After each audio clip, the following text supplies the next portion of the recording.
अयोध्या की एक कथा श्री विनीत जी सुनाते हैं। श्री विनीत बिहारी दास जी महाराज, जब लंकापति रावण का अत्याचार बढ़ गया,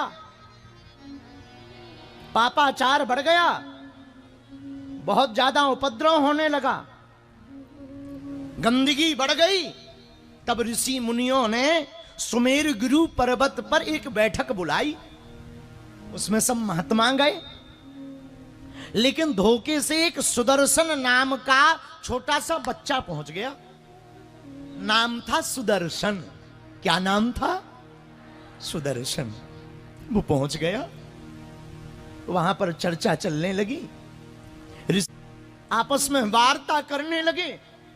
ऋषि मुनि कहते लंकापति रावण बड़ा अत्याचारी है, कौन बचाएगा? एक वयोवृद्ध महात्मा ने कहा, अरे ऋषियों डरो मत, बहुत ही जल्दी अयोध्या में दशरथ भवन में दशरथ के घर कौशल्या नंदन बनकर के राम प्रकट होंगे। वो छोटे से सुदर्शन नाम के बालक ने सुन लिया, उसने सोचा बन गया काम, अपन को मिल ही जाएंगे अब राम। भागा भागा वो बालक अयोध्या आ गया। अयोध्या में गलियों में गुजारा करने लगा, कभी संतों के पीछे भागे, कभी सरजू जी में डुबकी लगावे, कभी सीताराम गुण गावे, कभी कहे हे रघुनाथ मरने के पहले प्रकट हो जाना, मरने के पहले अवतार ले लेना ताकि हमको दर्शन हो जाए। वहीं सरयू के किनारे एक झोपड़ी बना ली सुदर्शन ने। बालक था नन्हा सा, धीरे से पता लगा कि दशरथ जी का विवाह हो गया। कौशल्या, सुमित्रा, कैकेयी नाम की रानियां आ गईं। अब तो ये और उत्साहित हो गया कि अब प्रभु आने ही वाले हैं, लेकिन तब तक इसकी अवस्था युवान हो गई। इंतजार करते करते रोते रोते इसकी आंखों का पानी सूख गया, शरीर वृद्ध होने लगा, केस सफेद हो गए, दशरथ जी भी बूढ़े हो गए। और जब बुढ़ापा आ गया और कोई संतान नहीं हुई, ये रोज पता करता क्या महाराज को बेटा हुआ। लोग कह देते बड़ा बाबरा है, हो जाएगा, पता लगेगा। बेचारा रोता हुआ रहने लगा, आंखों में आंसू भर के कहता, हे राम, हे प्रभु, अब तो प्रकट हो जाओ, अब तो दर्शन दे दो। धीरे धीरे कब इसका बुढ़ापा आ गया पता नहीं लगा, लेकिन बुढ़ापे में ही नवमी तिथि के दिन चैत्र के महीना में शुक्ल पक्ष में अभिजीत मुहूर्त में दशरथ जी के यहां पर जब श्रृंगी ऋषि ने यज्ञ किया, उसी समय प्रभु श्री राम 4 रूपों में प्रकट हो गए। लेकिन क्या काम का प्रकट होना, ये सुदर्शन बूढ़ा हो गया, आंखें जर्जर हो गई, अब दिखना बंद हो गया, चल नहीं पाता, झोपड़ी में सूख सूख कर पड़ा रहता। राम जी 1 वर्ष के हो गए, 2 साल के हो गए, 5 वर्ष के हो गए। इसे तो हर साल पता लगे कि आज प्रभु के उत्सव की वर्षगांठ, आज जन्मदिन है भगवान का। रोज रोए, राम क्या मरने के पहले एक बार तुम्हारी आवाज हम सुन पाएंगे? मैं आ नहीं सकता तो क्या हुआ नाथ, तुम तो आ सकते हो। मैं नहीं देख सकता तो क्या हुआ, पर हे रघुनाथ तुम तो मुझे देख सकते हो। मैं नहीं सुन सकता तो क्या हुआ, तुम तो मेरी सुन सकते हो। क्या मैं इतना भागा हूं, क्या मैं इतना पापी हूं जो मुझे आपके दर्शन नहीं होंगे? और रघुनाथ जी कितने दयालु हैं, राम जी कितने अमंगलहारी हैं। एक दिन राम जी ने खेल ही खेल में लीला की, भरत जी के साथ खेल खेला, गेंद का खेल। और राम जी ने कहा ये गेंद के खेल में जो हारेगा वो अपनी पीठ पर तीनों भाइयों को बिठाकर पेड़ तक ले जाएगा। और राम जी जानबूझ करके खेल में हार गए, भरत जी को जिता दिया। और जैसे ही जिताया सोई छोटे छोटे भरत और लक्ष्मण पीछे पड़ गए। घोड़ा बनो घोड़ा, घोड़ा बनो घोड़ा।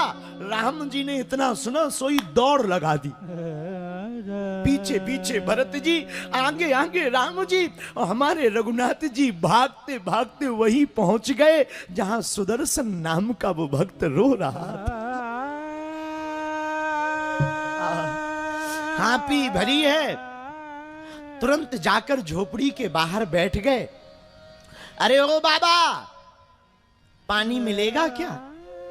आवाज बड़ी तोतली, बड़ी प्यारी बाणी, आज तक सुनी नहीं ऐसी मीठी तोतरी बनी बाणी को सुनकर पहचान नहीं पाया, जान नहीं पाया।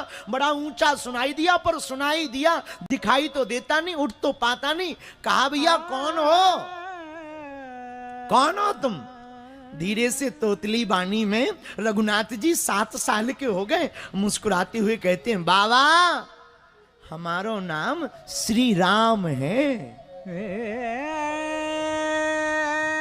हमारी मैया ने हमारो नाम राम रखो है। आहा, जहां इतना कहा धावत विनीत वृद्ध भक्त की खोजत खोर, अवध किशोर के कहलो गुण गाइए, कांपत शरीर भयभीत देहरी पे गिरे, गोद में दुरे कहे बाबा मुही बचाइए। बाबा ने गोद में ले लिया, सिर पर हाथ फैलाने लगा। राम रघुनाथ तुम पहले ना आ जाते, हमें देखने मिल जाते।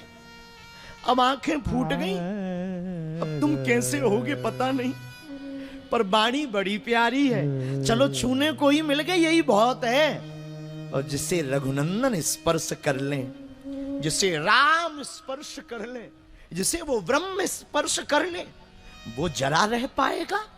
अरे इनकी कथा सुनने वाला जरा वृद्ध भी अपने अंदर क्रांति की ज्वाला जगा लेता है, रामत्व को जगा लेता है। राम की कथा सुनने वाला वीरत्व को जगा लेता है, राम की कथा सुनने वाला भक्ति को जगा लेता है। और कोई राम रघुनाथ की वाणी को सुने और वो वृद्ध रह जाए, वो कमजोर रह जाए। ये तो कमजोरों को भी बलवान बना देते, सुग्रीवों को भी जिता देते। ये तो पानी पर भी पत्थर तैरवा देते। ये तो बलवान है, महान है, भगवान है। रघुनाथ जी ने बाबा के गालों पर हाथ फेरा, थोड़ी चैतन्यता आ गई। और चैतन्यता आई तो कहा बाबा से, बाबा हम अपना घर भूल गए, तुम अपने कंधे पे बैठा के वो अपने भवन तक छोड़ दो। अरे महाराज हम तो बूढ़े हो गए, कहां से छोड़ें? ठाकुर जी जानबूझ करके कंधों पे चढ़ गए। रघुनाथ जी, बाबा उठ, उठ जा बाबा। और बाल पकड़ लिए। बाबा बेचारा भूखा प्यासा, किसने जाना? भैया महात्माओं को और भक्तों को सब नहीं पहचान पाते हैं। ना ना ना, इन बिगड़े दिमागों में भरे अमृत के लच्छे हैं। अरे हमें पागल ही रहने दो, हम पागल ही अच्छे हैं। ये महात्मा तो कभी पागल दिखाई देते हैं, कभी कुछ दिखाई देते हैं। बेचारा दोनों पैर पकड़े रघुनाथ जी कंधों पर बैठे जा रहे। राम जी को देखकर कोई फूल माला दे रहा, राम जी थोड़ा अपने गले में लगा में फिर उसके गले में डाल। कोई मिठाई ला रहा, ठाकुर जी ऊपर बैठे बैठे थोड़ा खुद खा रहे और धीरे से उसके मुंह में भी खिला रहे। आज ऐसी तृप्ति मिली उसे, रोता जा रहा, आंसू बहाता जा रहा, चरणों को सहलाता जा रहा। उसने सुना था सुमेरी गुरु पर्वत पर कि दशरथ नंदन राम होंगे। अब वो मन ही मन अपने भाग्य पर इतराता हुआ सुदर्शन नाम का महात्मा कहने लगा, भैया बड़े बड़े धर्मात्माओं को राम जी ने चरण पकड़ा करके ऊपर उठाया, पर मेरा भाग्य तो कहो मैंने इनके चरण पकड़कर इनको ही अपने ऊपर रख लिया। इधर शाम हो गई, राम जी वापस नहीं आए तो ढूंढना मच गया, कोलाहल मच गया।